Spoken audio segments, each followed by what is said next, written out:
Good evening. Thank you all for coming out tonight. The Doolittle Raid is very important to me. As Skip said, my father, David Thatcher, is one of two surviving members of the raid, and I'm also the president of the Children of the Doolittle Raiders, which is a nonprofit organization whose mission is to keep the legacy of the Raiders alive. And as Skip said, last Wednesday, and it was just a life-altering experience for me. I was fortunate enough to be there. Congress awarded the Congressional Gold Medal, which is its highest civilian honor, to the Doolittle Raiders. And then last Saturday, I was again fortunate enough to be in Dayton, Ohio, which was the 73rd anniversary of the raid. It was April 18th, 1942, when the raid took. The Raiders presented the gold medal to the U.S. Air Force Museum in Dayton for permanent display. My father was a 20-year-old corporal in the Army Air Force at the time of the raid. He, along with 79 other Army Air Force personnel, all volunteered for the raid, led by then Lieutenant Colonel James H. Doolittle. The Doolittle Raiders represented 38 states and many small towns across America, and they were just a bunch of regular guys. And if you went up to them at their reunions and stuff, they said, we were just doing our job. You know, they were humbled when people would come up, oh, you're a hero or whatever. They've never felt that way. My father was the tail gunner and engineer on crew number 7, the Ruptured Duck, which was piloted by Lieutenant Ted Lawson, who later wrote 30 Seconds Over Tokyo, the famous book on the raid, which was subsequently made into an Academy Award-winning movie. After their plane bombed Tokyo and headed toward China, the crew was forced to crash land in the surf off the China coast when they ran low on fuel. My father saved the lives of his 4 fellow crew members who were seriously injured in the crash. Unhurt, he gathered them on the beach, administered first aid, and made contact with friendly Chinese guerrillas that he convinced to take the crew to safety in inland China. Over the next few days, the crew barely escaped capture by Japanese patrols searching for the raiders. For his courage, my father received the Silver Star, the nation's 3rd highest medal for heroism. Our speaker, James Scott, is an award-winning writer and former reporter and investigative journalist with the Charleston, South Carolina Post and Courier. A recipient of the McClatchy Company President's Award, Scott was named the 2003 Journalist of the Year by the South Carolina Press Association. Wofford College honored Scott as its 2005 Young Alumnus of the Year. From 2006 to 2007, he was a Nieman Fellow for Journalism at Harvard University. In addition to Target Tokyo, Scott is the author of The Attack on the Liberty, which received the prestigious 2010 Rear Admiral Samuel Eliot Morrison Award for Excellence in Naval Literature, and The War Below, both with Simon & Schuster. He is currently at work on a 4th book on the February 1945 Battle for Manila. Please welcome my good friend, James Scott.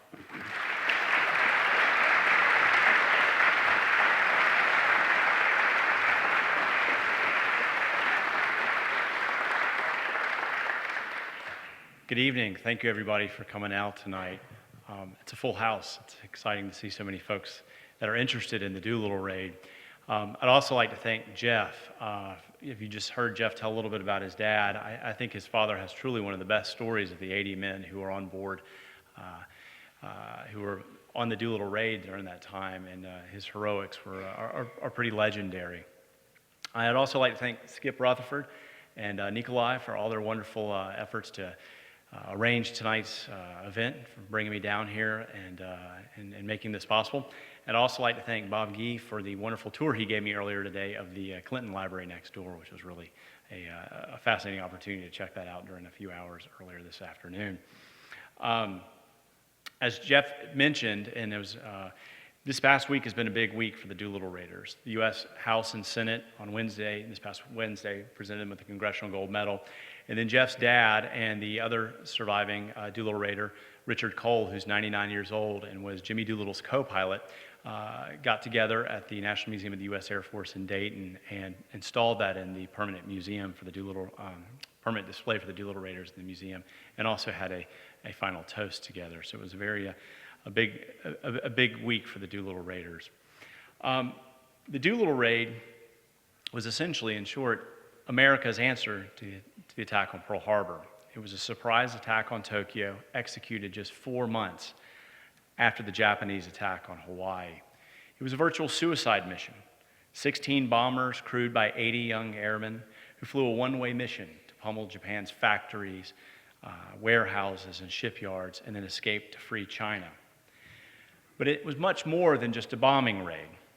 The raid was a powerful tonic needed to rally a shell-shocked nation, to assure the U.S. public in its darkest hour that in the end America would prevail, America would win. And the effect of the raid on the country 7 decades ago was profound. Americans were so moved by the heroism of men like Jeff's father and Jimmy Doolittle, Mission Commander Jimmy Doolittle, that a war bond poster signed by Doolittle in 1942 would fetch a staggering $4 million. That's $58 million by today's accounting. A town in Missouri actually went so far as to change its name to Doolittle.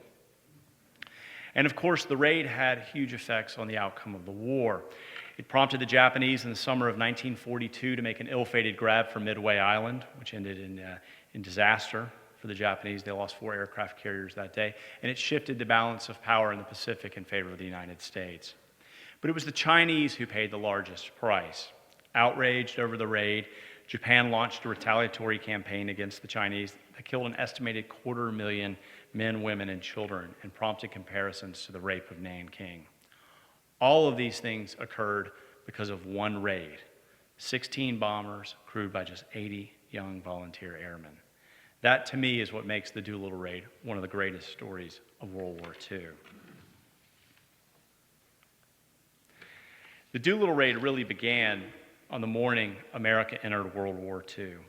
In the pre-dawn hours of that Sunday, December 7th, 1941, 6 Japanese aircraft carriers, at the time the largest carrier task force that had ever put to sea, cut through the stark swells 230 miles north of Pearl Harbor. Throughout the carriers, Japanese airmen rose early that morning and dressed in clean loincloths, pressed uniforms, pausing alongside portable Shinto shrines to pray for victory and sip sake before heading topside to their airplanes.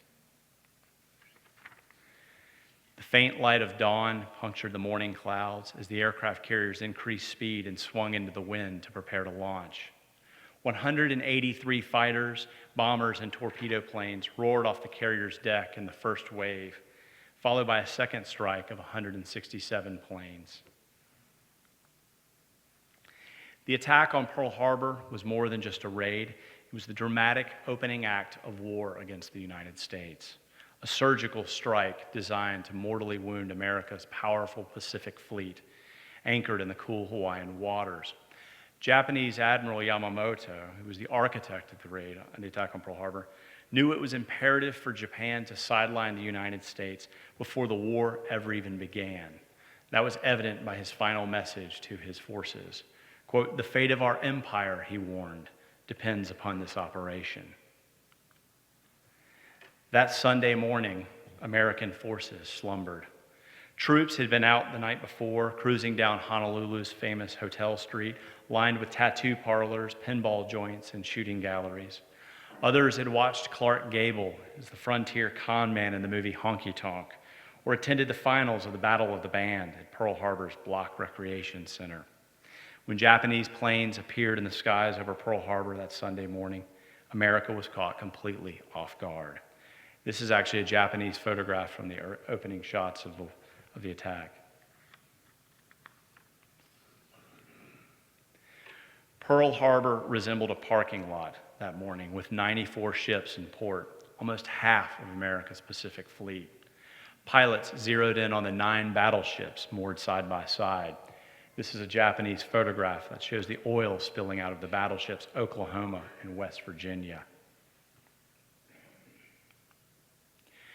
Japanese strategists had perfected the plan down to the use of wooden torpedo fins needed to run in the shallow waters of Pearl Harbor. Here, a boat attempts to rescue sailors from the battleship West Virginia, which was hit by as many as 9 torpedoes that morning. The smoke from the burning warships darkened the horizons for miles.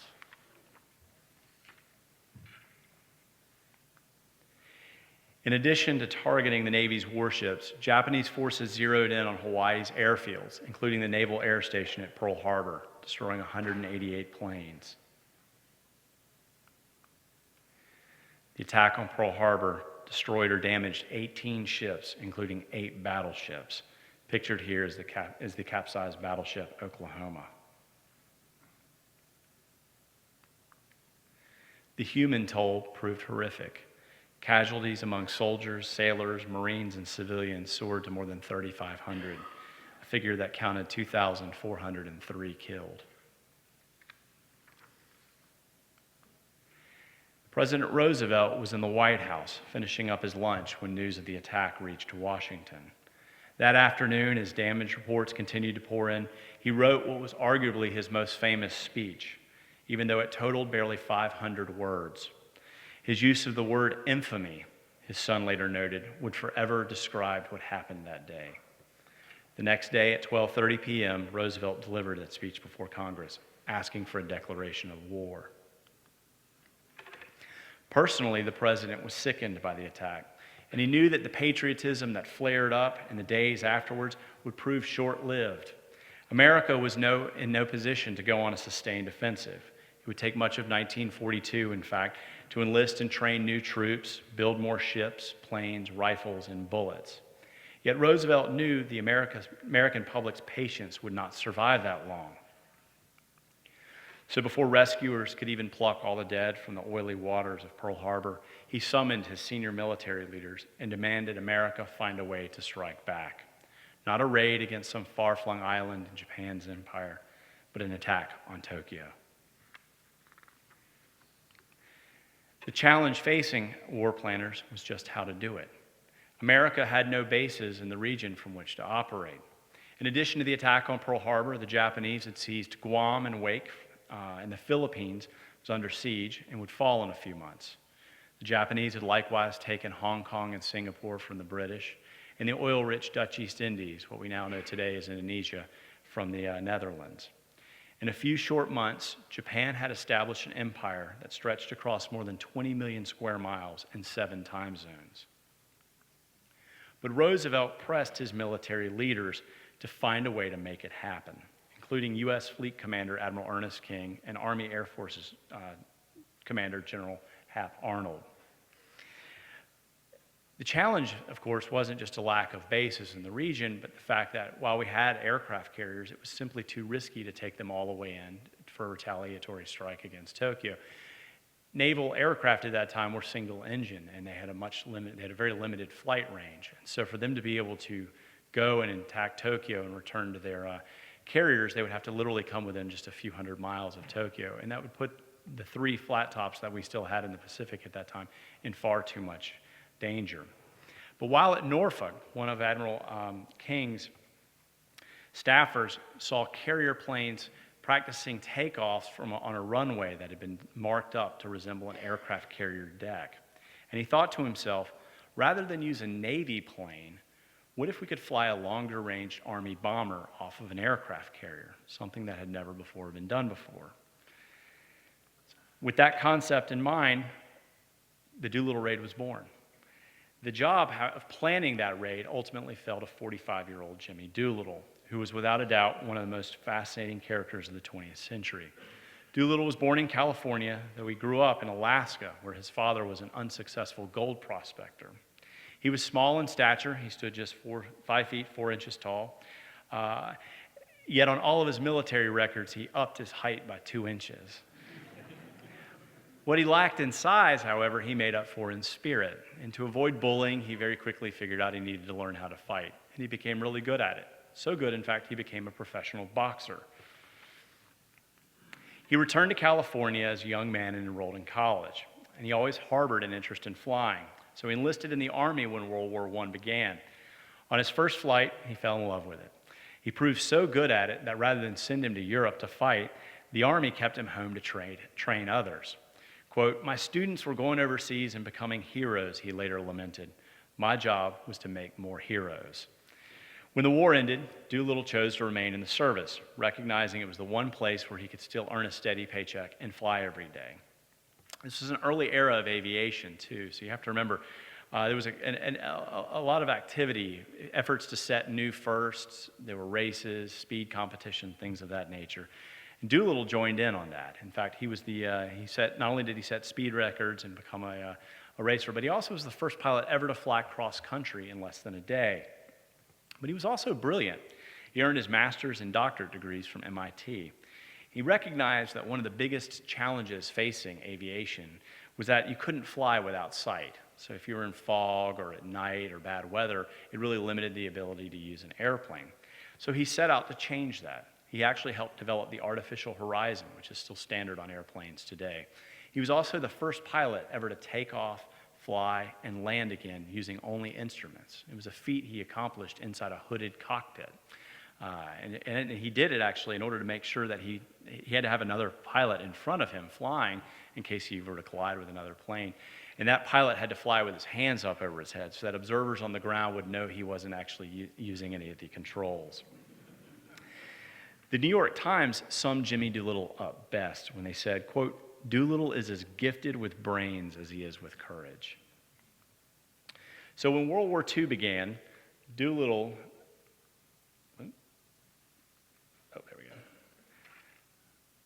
sorry about that. When World War II began, Doolittle landed on the staff of General Arnold as his troubleshooter. One of his first jobs was to plan the Tokyo Raid. Now, he looked at the logistics of it, and this was actually the perfect mission for Jimmy Doolittle because it required a lot of physics and engineering, and it also required a lot of daring and gumption, which Jimmy Doolittle had lots of both. And so it's really the perfect mission for him. So the first thing he did was look at the logistics. And he very quickly determined that the Army B-25 bomber was the best plane for this type of job, in part because the wingtip would have about 7 feet of distance between the wingtip and a carrier's island, the superstructure, if it were to take off. So it could actually barely clear the carrier's island. He also realized that in order to be able to take off, fly to Japan, and then bomb Japan, and then fly on to China, because the bomber could not land back on an aircraft carrier. It was too fragile. They'd have to fly all the way to China. That he would need a range of about 2,400 miles, which required him to come up with several different gas tanks that they could use. These were rubber bladders that could be inserted in the plane that would up the fuel load that they could carry. But they also then had to offset the weight. So they took out the radios, they took off the lower gun turret on the back, and instead, in its place, they actually devised a ruse, which was to use 2 black, basically broomsticks that they put out the tail of the bomber that would look like machine guns, that any Japanese fighter that might come up behind him would think they were guns. Doolittle then had to pick his airmen.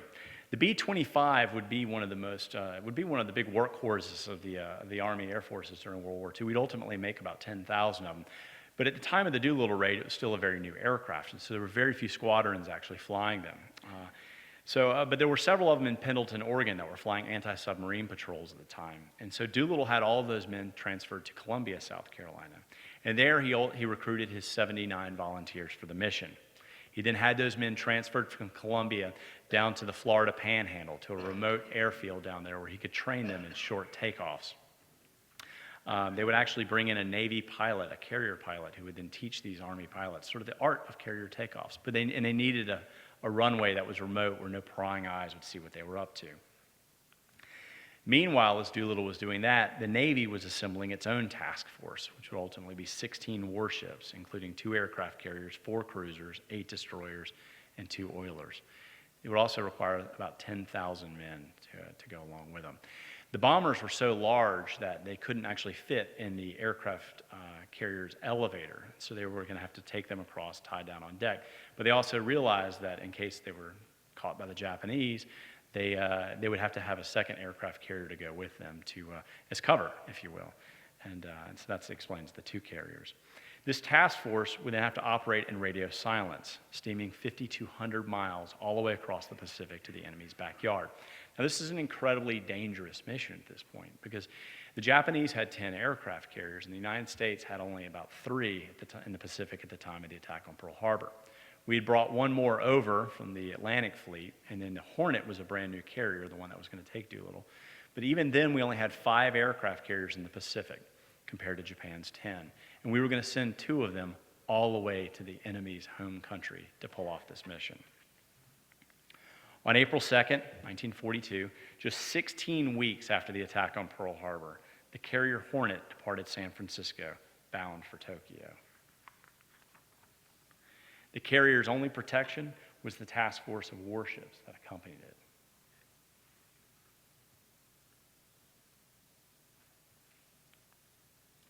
And tied down on the deck of the Hornet with the wheels chalked stood 16 B-25 Army bombers. And these are photographs from the National Archives. Here's a close-up of another one.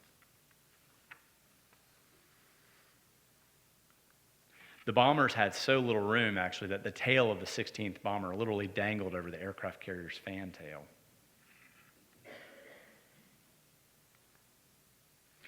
The task force steamed across the northern Pacific, taking a route that guaranteed rough weather and limited the likelihood of running into any merchant ships or any other sea traffic that might spoil the surprise. The weather was so rough, in fact, that they actually had difficulties refueling at sea, which is what you're seeing here in these photographs. Each hour and each mile took the American ships closer and closer to Japan. And as the task force neared Tokyo on April 17, 1942, Doolittle and his men held a brief ceremony on board, wiring Japanese medals that had been given to American sailors in 1908 to the bombs that would soon fall on Tokyo. Here's actually a close-up shot of one of them.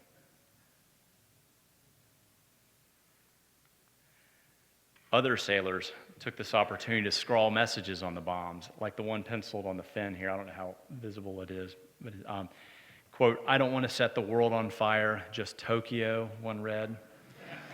"Bombs made in America, laid in Japan," read another. Afterward, the men loaded their ammunition in preparation for the raid.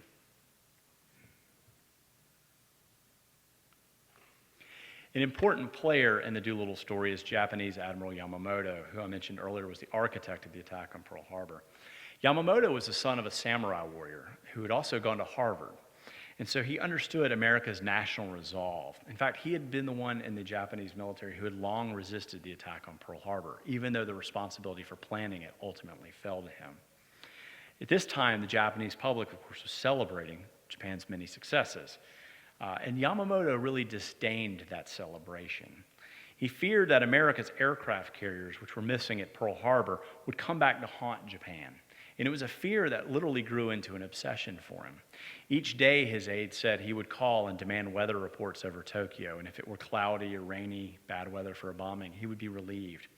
He even went so far as to advise a geisha friend of hers to move all of her property outside of the city. His fears led him to create a fleet of picket boats, because this was a time when radar was in its infancy. And so what Yamamoto came up with was a strategy where they could park Japanese fishing boats anywhere from a few hundred miles to 1,000 miles off the Japanese coast. And if an American task force were coming in on Tokyo, these boats would see it and they could radio ahead and warn the mainland that the Americans were coming. But more than just the picket boats and the strategy there, Yamamoto increasingly pressed others in the Japanese military and the need to attack Midway. America, after the attack on Pearl Harbor and leading up to the Doolittle Raid, had used its aircraft carriers very sparingly to execute some raids in sort of the far-flung Japanese islands. It was a way, basically, to sort of distract the Japanese from their gains elsewhere and to try to get them to bring more forces home more. But because of the vulnerability of our aircraft carriers, and we had so few of them, we really treated them a lot like endangered species. We would go in, attack Marcus Island, and then we would retreat. And so Yamamoto never had an opportunity to attack them. And he really wanted to sink America's aircraft carriers because he knew that it was like a game of Russian roulette. It was only a matter of time before those aircraft carriers would show up off of Tokyo, and he had to finish the job that they had failed to do at Pearl Harbor. And so the Army, he actually wanted to go back to Hawaii at one point, but the Army would never greenlight it. And so he set his eyes on Midway, which is a tiny windswept coral atoll about 1,200 miles from Oahu. At the time, Midway was the home to a U.S. submarine base and airfield. And Yamamoto knew that it was such a priceless piece of real estate in the eyes of the United States, that if he attacked Midway, the United States would have no other option but to bring its aircraft carriers into battle, and he would have that opportunity to sink them. But he got a lot of pushback from even from inside the Navy, but particularly from the Army to this plan. In fact, he was arguing about all of this with his others in the military at the exact same time the aircraft carriers with the Hornet and the Enterprise with the bombers were steaming toward Tokyo. So it would be Jimmy Doolittle in the end who would help Yamamoto make his great sales pitch. Meanwhile, each hour, each mile brought the American ships closer and closer to Japan. Throughout the task force, the early excitement of being the first ones to bomb Tokyo began to vanish as the reality of the danger that these men faced began to sink in. Radio men each day monitored Japanese communications for any sign they may have picked up on the American task force. No one, however, stewed more than Jimmy Doolittle. The Hornet's chaplain spotted him one night, pacing from rail to rail, the weight of the mission really resting on his shoulders. Early in the morning of April 18th, 1942, and 2 o'clock in the morning or so, the carrier, the task force radars began to pick up these blips that were the picket boats that Yamamoto had placed out there. Rather than engage, the task force, because it was still dark, decided to try and evade and to try to push farther in as close as they could. At this point, each mile, each hour really mattered.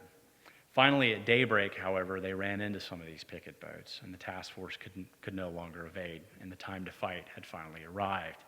American pilots and gunners sprang into action, destroying several of these picket boats, but not before they were able to radio that an American task force was en route to Japan. This is actually a photograph of one of the 5 Japanese prisoners of war that the cruiser Nashville rescued that morning.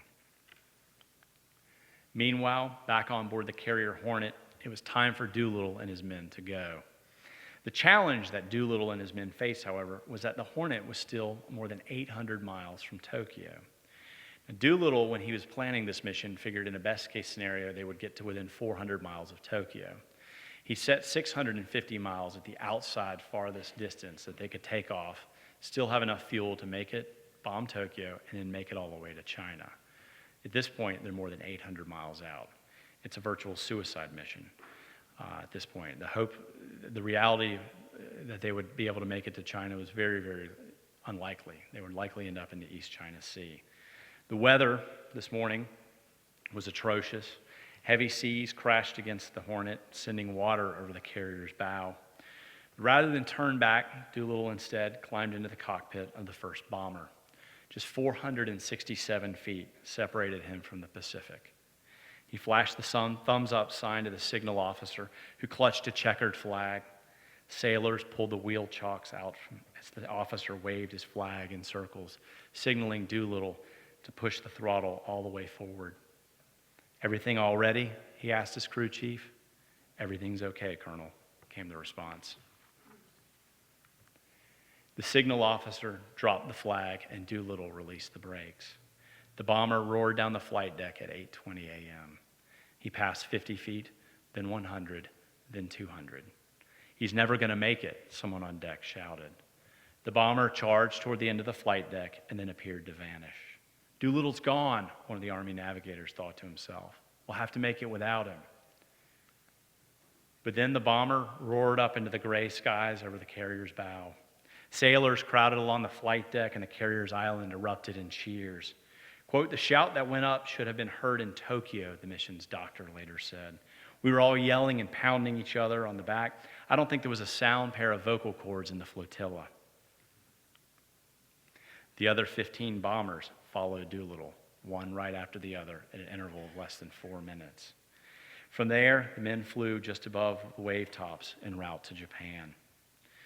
The 16 bombers then came over the beaches of Japan, headed toward Tokyo and other key industrial cities. Each plane carried just 4 bombs. The crews flew over baseball fields, schools, children waved, a few on a beach even threw rocks. As they came into Tokyo, the crews could even see the muddy moat that encircled Emperor Hirohito's home. What you see here is one of only 2 known photos shot from any of the bombers' cockpits during the raid, and this is actually the Yokosuka Naval Station. And this is another photo, also of the same naval station.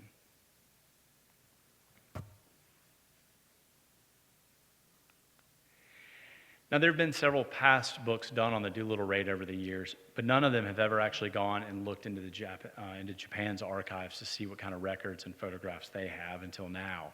These are actually photographs that came from the after-attack report that the Japanese filed. They were all about 3 by 3 inches, and the negatives don't exist anymore. These were literally glued down on the report, and with the help of a Japanese research assistant, we were able to get scans of those. So the quality's not amazing, but we've actually been able to clean them up and make them so that they're very presentable. What you're looking at here, actually, with this photograph, are several destroyed homes in Tokyo.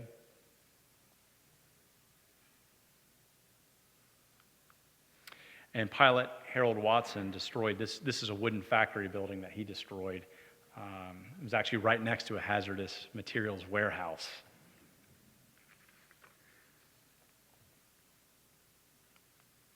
This is a crater left by one 500-pound demolition bomb. All told, the Doolittle Raid killed 87 people, including a few children, and another 151 were seriously wounded, and about 311 others suffered minor injuries. The raiders obliterated 112 buildings and damaged 53 others. This is a bomb crater near the Asahi Electrical Manufacturing Corporation in the Tokyo area, and it measured about 15 feet wide and 10 feet deep.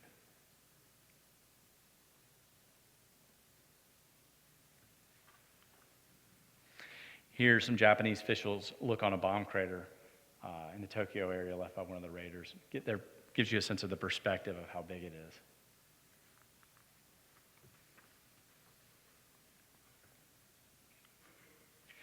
And this Japanese official actually stands in a crater in what used to be a wooden factory building that was completely obliterated. It's about 43 feet wide and 6 feet deep, according to Japanese records. And you can see it's blown out all the windows on the adjacent building.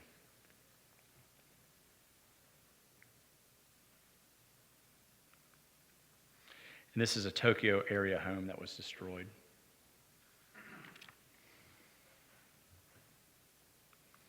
And another shot of that same property.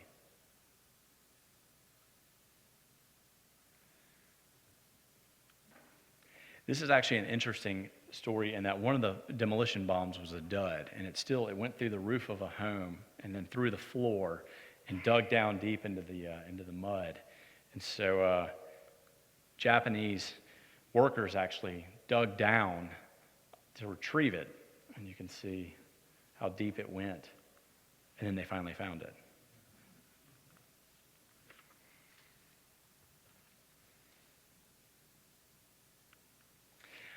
This is a photograph from the Yomiuri Shimbun, which is a newspaper, the next day, and it shows one of the bombers tearing through the skies over Tokyo. And the dark clouds you see around it are the explosions from the anti-aircraft fire. And the headlines here are great. They're filled with a lot of propaganda. One of them reads, "Guerrilla air raids, a form of psychological warfare." But my favorite reads, quote, "As pledged, a glorious defense of the homeland." Which is funny because all 16 bombers safely made it out of Japan. So low on fuel, one of the planes diverted to Russia, where authorities interned the crew for 13 months. The rest of the raiders flew on to China, aided by a tailwind that one of the raiders later called the Hand of Heaven. As they're coming in, all their fuel lights were on. They were literally about to run out of fuel at this point. And the pilots could actually see the change in the water color as it went from blue to brown to indicate the sediment from the rivers and stuff that were washing out. So they knew they were getting in close. So there, low on fuel and in bad weather, the raiders had no choice but to either bail out or crash land along the Chinese coast. 3 of the raiders were killed during this time period, and 8 were captured by the Japanese, who occupied some of the area around where they bailed out. And the rest of them received help from locals and missionaries. This is actually a photograph of Jimmy Doolittle sitting alongside the wing of his wrecked bomber the day after the raid. He was convinced at that point that the mission had been a failure and that he was going to be court-martialed. And this is another photo of Doolittle's wrecked B-25.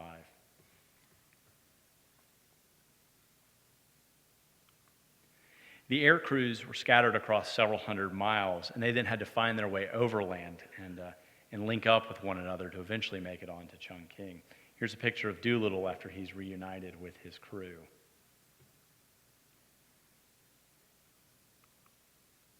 A few of the raiders were injured, none worse than Ted Lawson, who was the pilot of the Ruptured Duck, which was the plane that Jeff's dad was on. He ultimately had to have his leg amputated in a primitive Chinese hospital. And here's a photograph of him on crutches there.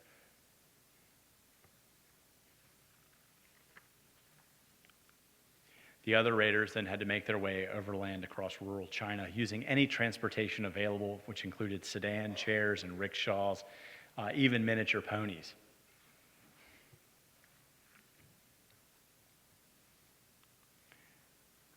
Everywhere the raiders went, they were celebrated as heroes.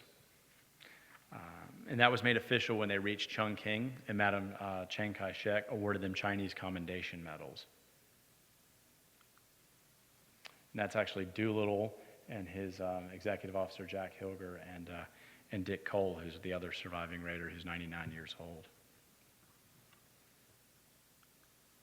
But Doolittle's biggest honor awaited him in Washington, where President Roosevelt presented him with the Medal of Honor, the highest award for heroism.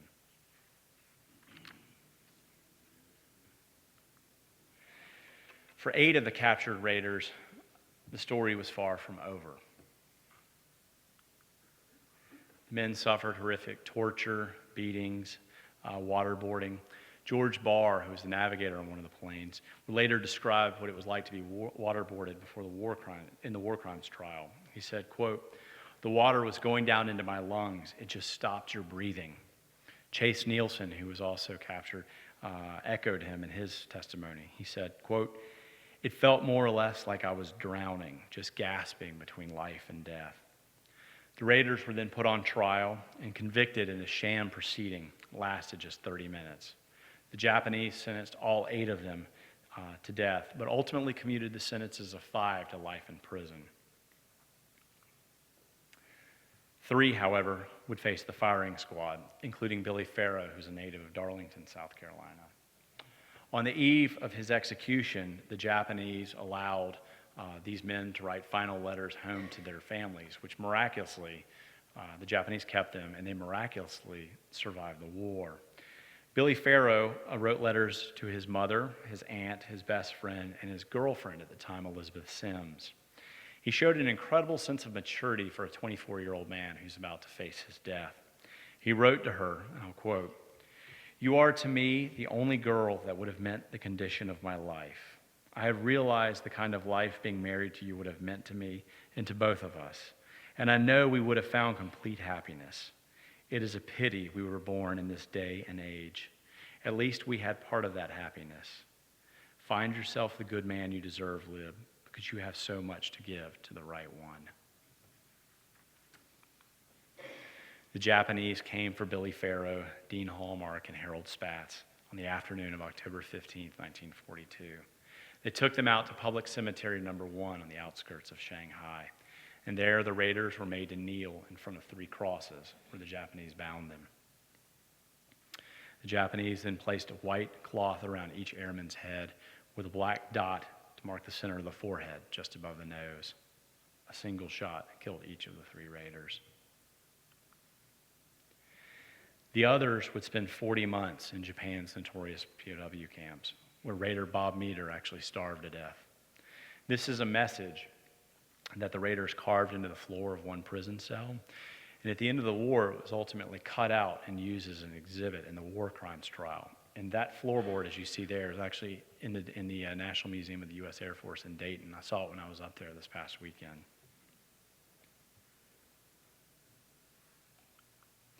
The captured raiders were not the only ones made to suffer. The Doolittle Raid eradicated the opposition to Yamamoto's plan to take Midway. If American carriers could strike Tokyo, the Japanese reasoned, then the carriers were still a threat and needed to be destroyed. However, the June 1942 battle for Midway ended in disaster for the Japanese. They lost 4 aircraft carriers in the span of a day, and it ultimately shifted the balance of power in favor of the United States in the Pacific. But it was the Chinese who suffered the worst. In an effort to prevent the United States from ever using those coastal airfields, as well as to punish the locals who had helped Doolittle and his men, the Japanese launched a 3-month retaliatory campaign against these coastal Chinese provinces that claimed an estimated 250,000 lives. Troops cut the ears and noses off of villagers. They set others on fire and drowned entire families in wells. The Japanese not only used incendiary squads to systematically torch entire towns, but also unleashed bacteriological warfare in the form of anthrax, plague, cholera, and typhoid. It's a part of the story that's actually long gone sort of unreported, in part because the United States had no real boots on the ground at that time to witness it. So when I was doing my research, I found in the archives of DePaul University and also the United Church of Canada, the missionary records. While we didn't have troops on the ground, there were a lot of missionaries in this part of China, and they were the ones who were really on the front lines of this bloodshed. And their letters, their photographs, even their property damage reports that they filed, their insurance claims, if you will, allow us all these years later to flesh out exactly what that horror was really like. And to give you an example, Father Wendelin Dunker wrote a letter to his bishop describing the bloodshed that he witnessed. And he said, quote, "They killed anybody and everybody for no reason at all. Every town they enter is another Nanking on a small scale." And by that, he's referring to the rape of Nanking from 1937, 1938.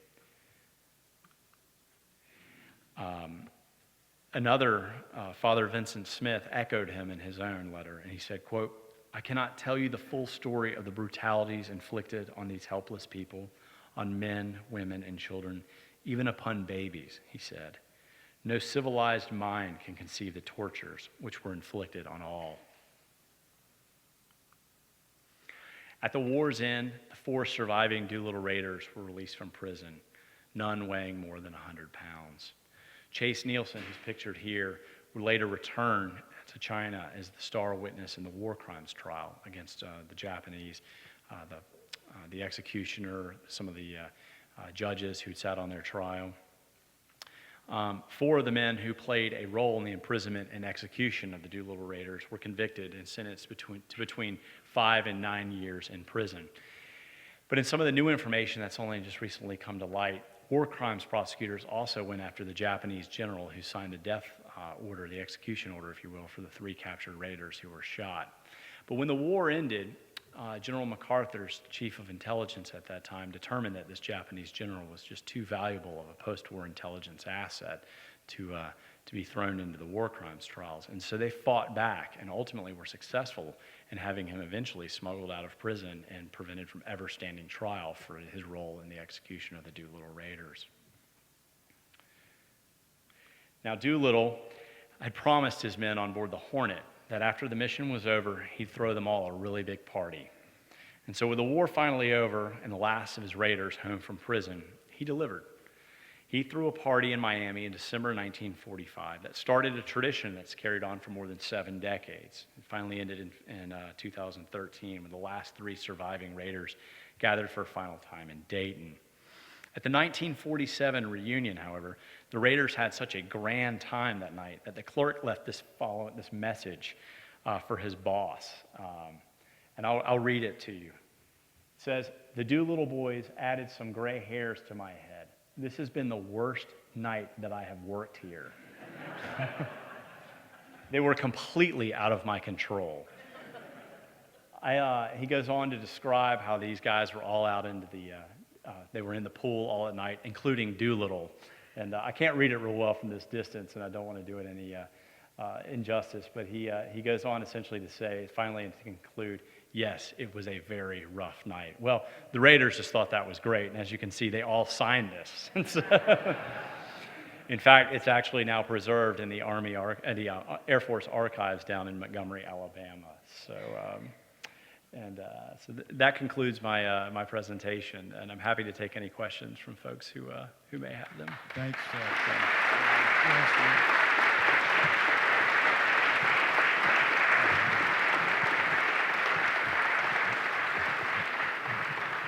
Okay, if you will raise your hands and wait for the microphone to get to you. All right, here's one right here.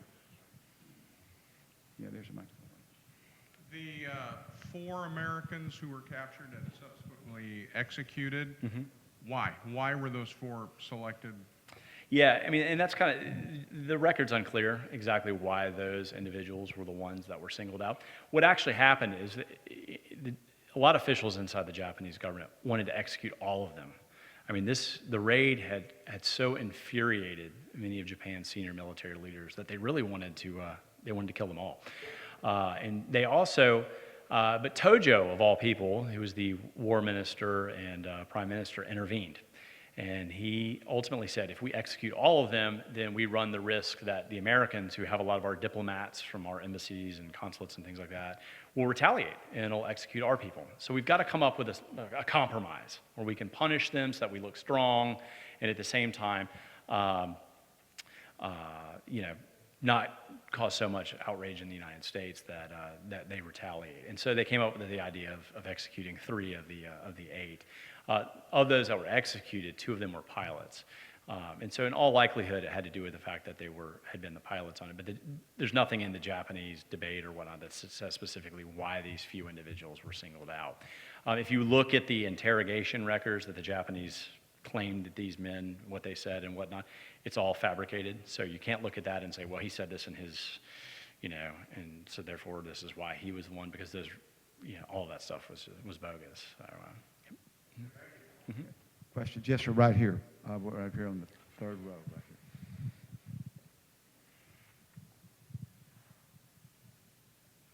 The crew that flew to Vladivostok, yeah. and they were interred for 13 months in Russia. Yeah.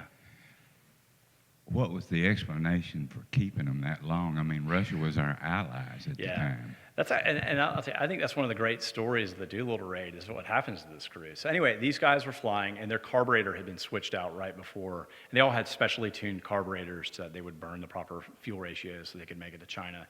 And right before they left California, their carburetor switched out. And so it was burning fuel at a much greater. So even before they got to Japan, they realized they had no prayer whatsoever of ever even making it to China. So they diverted to Russia, which is only about 675 miles to Vladivostok, and the Russians interned them.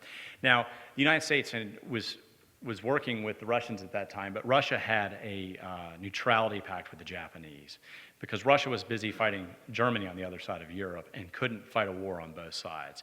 And so the Japanese, if they had not interned them, then it would have created the wrath of the Japanese. Now, what's interesting about that actually is originally no one knew these guys had actually gone there at first. And so the U.S. government said, look, and they told the Russians this, they said, just why don't we secretly send these guys into the U.S. embassy? We'll say they're diplomats, we'll bring them out, and you know what? You get a free B-25 out of it. But it leaked out to the press that these guys had gone there, and so it really kind of boxed Russia in. What's really interesting too is that, and this is only some of the new information that's come out, if you look at the intercepted Japanese message traffic that was between the Japanese and the Russians that the U.S. intercepted, the Japanese, of course, were furious, and they only had 8 raiders that they had managed to capture. Meanwhile, however, they were telling their people domestically, we shot down 9 of their bombers and all this kind of stuff, but they didn't have any airmen that they could display as sort of trophies of how great their defense had been.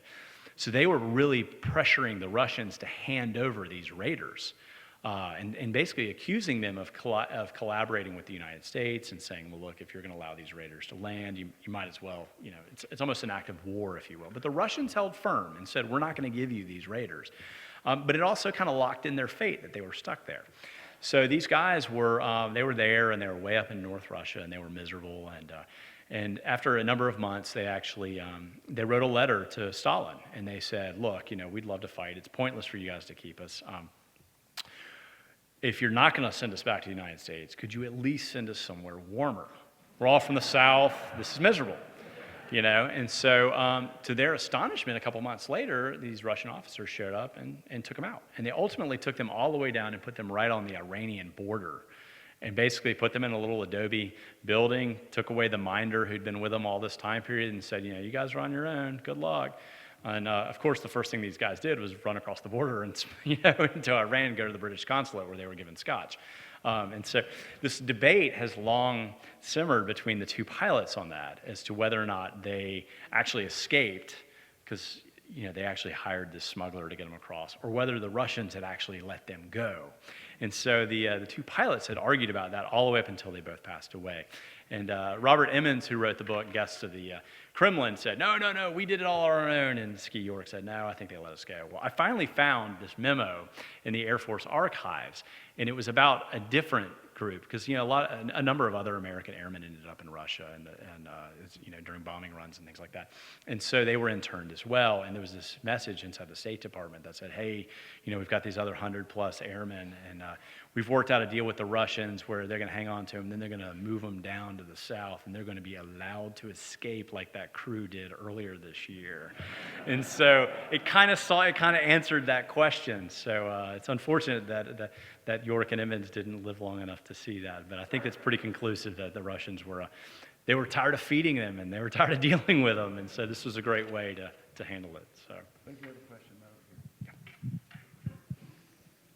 Would you say something about the selection process? Evidently, these men were sterling. Were there many who volunteered and he narrowed it down, or how would that process go? Yeah, Because no, actually, it's funny. he chose exactly the right people. No, they totally did. In fact, they actually they trained even more air crews than those that went because they had to have backup crews and they had to make sure that everybody passed the training because, if you couldn't take off in the set distance, you couldn't do the mission. And so they did have to bounce one pilot out. So they initially picked more air crews than that went. And it's funny, some of the guys who went on it were, if you talk to them or you read their oral histories and things like that, they were, one of my favorite lines, he said, well, they said, they were in Columbia, South Carolina at this time. And even though I'm from South Carolina, I can officially say Columbia at that time was just probably a pretty miserable place. It was raining, it was muddy and all that. And these guys were there and they come and they say, all right, we need some people to go on this really dangerous mission. You may or may not come back. And one of the guys said he immediately raised his hand. He said, I'd have gone anywhere to get out of Columbia. But ultimately, when they were getting ready to take off, they had guys who were literally offering money to trade places to get to go on this mission, to have this opportunity to go. So it really, the opportunity to go on this mission was very coveted at that time. So. This is our final question. I know that people will have many, but when you go and visit with the author and buy his book, you can ask your questions. I'm a history teacher, so this Okay, is so great. we can. Okay, would you agree, based on what your research is, as horrible and as crippling as the Pearl Harbor attack was, would you not say that was a crash course for American military to realize the tactical advantage of having the aircraft carrier over the battleships, considering the fact that was their primary target to begin with? Oh, absolutely. Yeah, I will tell you I think World War II demonstrated that it was a war of air power and it was a war of submarines. I mean, the battleship had seen its day. If you really look, what we had after the attack on Pearl Harbor, we had a handful of aircraft carriers that could execute those raids. You had the Battle of Coral Sea, which is the first time in which you had a battle fought in which ships didn't even see each other. They were fought completely in the skies.